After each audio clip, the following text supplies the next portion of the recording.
Commissioners, Irwin Jackson, 1341 Jackson Bluff.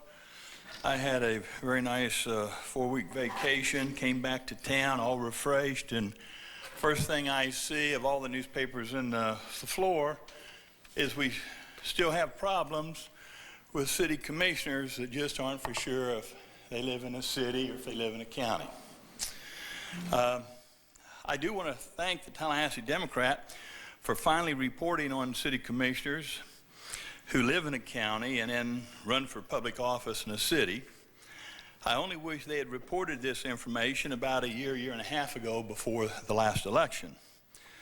For many months, I've publicly asked both John Marks and Scott Maddox to explain how can you live in a county and yet serve as city commissioner. This is one more example of politicians who make laws for others to follow. State representative, we learn now, Alan Williams, who was trained by John Marks, does not live in his required district either. Instead, he submitted the address of his mother for his official address.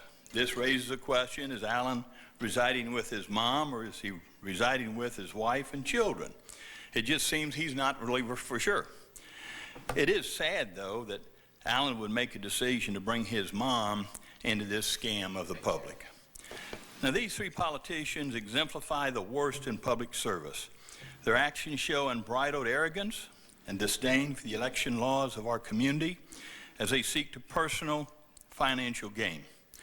Senator LaValle stated that politicians, quote, who take the oath based on false information are committing perjury and they should be removed from office.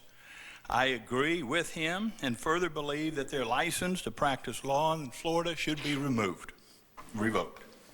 The behavior of these politicians clearly calls out for the need of an ethics officer. Scott, I'd suggest if you can't figure out exactly where you live, an ethics officer could help you. Another option might be just simply go home and ask your son.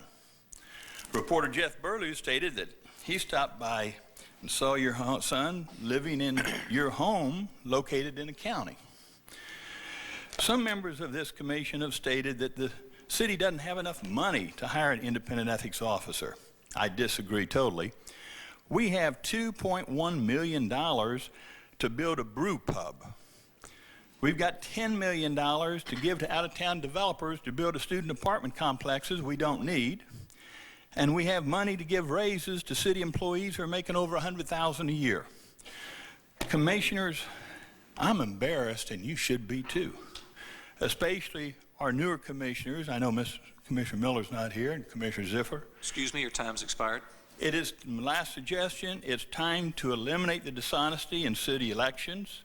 I recommend that a new residency requirement be established by the commission with the help of the state attorney and a supervisor election, and it can be monitored by a new ethics officer. Thank you so much.